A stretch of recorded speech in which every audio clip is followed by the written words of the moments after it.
Luxury gold తక్కువ ధరలో Mukunda jewellery factory outlet. No making charges.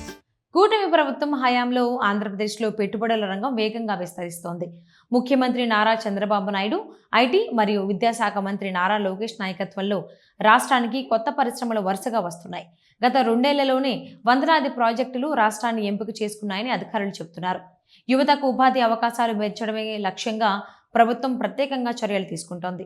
20 లక్షల ఉద్యోగాల సృష్టి కోసం కమిటీని ఏర్పాటు చేసి దానికి నారా లోకేష్ను చైర్మన్గా నియమించడం ఈ దిశలో కీలక అడుగుగా భావిస్తున్నారు.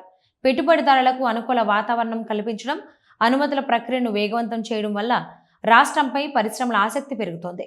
ఈ నేపథ్యంలో తిరుపతి జిల్లా శ్రీ సిటీలో మరో భారీ పరిశ్రమ ఏర్పాటుకు మార్గం సుగమమైంది.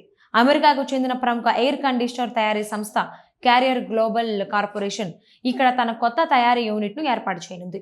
ఈ ప్రాజెక్టు ద్వారా సుమారు 3,000 మందికి పైగా ప్రత్యక్ష ఉద్యోగాలు లభించే అవకాశం ఉంది. దాదాపు 39 ఎకరాల విస్తీర్ణంలో ఈ ప్లాంట్ను అభివృద్ధి చేయనున్నారు. 3 దశల్లో 2028 నాటికి 1,000 కోట్ల రూపాయల పెట్టుబడితో పూర్తి స్థాయిలో కార్యకలాపాలు ప్రారంభించేందుకు ప్రణాళిక రూపొందించారు. హెచ్విఏసీ మరియు అనుబంధ ఉత్పత్తుల తయారీపై ఈ యూనిట్ దృష్టి సారించనుంది. ఆధునిక సాంకేతికత, అత్యాధునిక మౌలిక వసతులతో ఈ ప్లాంట్ నిర్మాణం చేపట్టనున్నారు. రేపు ఈ ప్రాజెక్టుకు మంత్రి నారా లోకేష్ శంకుస్థాపన చేయనున్నారు. ఇప్పటికే దేశంలో అనేక ప్రాంతాల్లో కార్యకలాపాలు నిర్వహిస్తున్న క్యారియర్ సంస్థకు తయారీ రంగంలో విశేష అనుభవం ఉంది.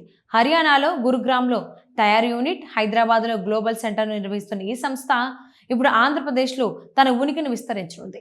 ఈ పరిశ్రమ ఏర్పాటుతో ప్రత్యక్షంగా మాత్రమే కాకుండా పరోక్షంగా కూడా ఉపాధి అవకాశాలు పెరిగే అవకాశం ఉంది.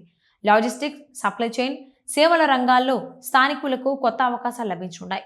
ఇప్పటికే పలు జాతీయ, అంతర్జాతీయ కంపెనీలకు కేంద్రంగా ఉన్న శ్రీ సిటీకి కొత్త పెట్టుబడులు రావడం ప్రాంతీయ ఆర్థిక వ్యవస్థకు మరింత బలం చేకూర్చుంది. మొత్తానికి శ్రీ సిటీలో క్యారియర్ సంస్థ ఏర్పాటు చేయనున్న ఈ యూనిట్ రాష్ట్రంలో పారిశ్రామిక అభివృద్ధి మరియు ఉపాధి సృష్టికి మరో కీలక మైలురాయిగా నిలవనుంది.